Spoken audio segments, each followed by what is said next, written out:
तबाह है। मैं जरा डॉक्टर अरशद वोहरा साहब की तरफ आता हूँ। जी डॉक्टर अरशद वोहरा साहब, ये बात आप पर आती है कि एमक्यूएम ने एक बहुत अरसा रूल किया है, हुकूमत का हिस्सा रहे हैं, लेकिन सर सिंध समेत कराची का, आप कराची में भी गए, हैदराबाद गए, सक्खर गए, मीरपुर खास तक घुस गए थे।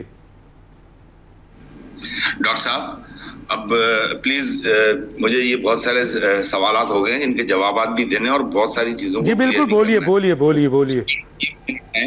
देखिए, सबसे पहले तो मैं आपको एक चीज क्लियर कर दूं कि मुत्तहदा कौमी मूवमेंट एमक्यूएम जो है वो वाहिद जमात है जिसने कराची की ओनरशिप ली है और कराची की ओनरशिप हमेशा लेती रहेगी। वो वाहिद दौर था मुस्तफा कमाल साहब जब मेयर थे, उस वक्त जो है पावर्स थी, फुल अथॉरिटी थी, और उस वक्त जिस आर्टिकल 140A को हम आज डिफाइन करने की बात कर रहे हैं, जिस हम 27वीं और 28वीं तरमीम की बात कर रहे हैं कि आप आर्टिकल 140A को जो सुप्रीम कोर्ट के चीफ जस्टिस साहब गुलजार अहमद साहब जो कि अपना फैसला दे के गए हैं, उसको जो है आइन का हिस्सा बनाया जाए, आर्टिकल 140A को डिफाइन किया जाए, इख्तियारात को निचली सतह तक मुंतकिल किया जाए, यूनियन काउंसिल के चेयरमैन को एम्पावरमेंट दी जाए, और जो फाइनेंस जिस तरीके से ट्रिकल डाउन इफेक्ट एनएफसी का प्रोविंस को आता है, प्रोविंशियल फाइनेंशियल कमीशन के थ्रू ये यूनियन काउंसिल के चेयरमैन तक ये इख्तियारात जाने चाहिए, जो कि पीपल्स पार्टी नहीं चाहती। तो जब तक ये नहीं होगा तब तक जो है एम्पावरमेंट टू द पीपल नहीं होगी।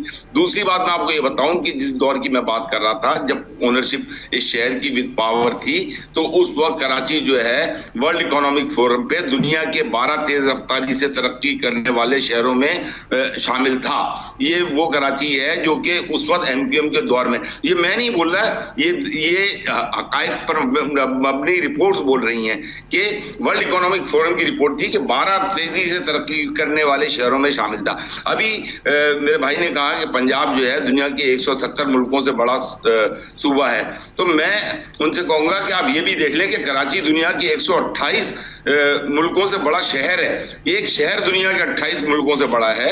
इस शहर को मिसमैनेज किया गया है। इस शहर में जिस तरीके से, मैं बार बार इस बात पर जोर दूंगा कि जिस तरीके से लोगों का इन्फ्लक्स है, यहाँ पर जितनी कच्ची आबादियां हैं, पूरी दुनिया में किसी शहर में, किसी मुल्क में इतनी कच्ची आबादियां नहीं होंगी। 550 रजिस्टर्ड कच्ची आबादियां हैं।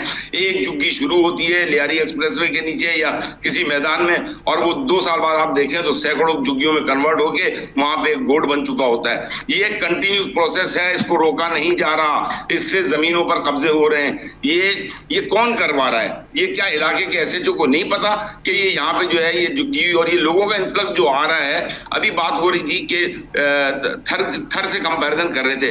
अरे कराची जो है 400 थर जमा करो तो एक कराची बनता है। आपको जिस शहर से पैसा ले रहे हो, जो शहर जो है आपने 85% कहा, मैं कहता हूं 95% ऑफ द सिंध रेवेन्यू, जो सिंध को रेवेन्यू मिल रहा है, सिंध रेवेन्यू बोर्ड को, वो 95% सिर्फ कराची से जा रहा है।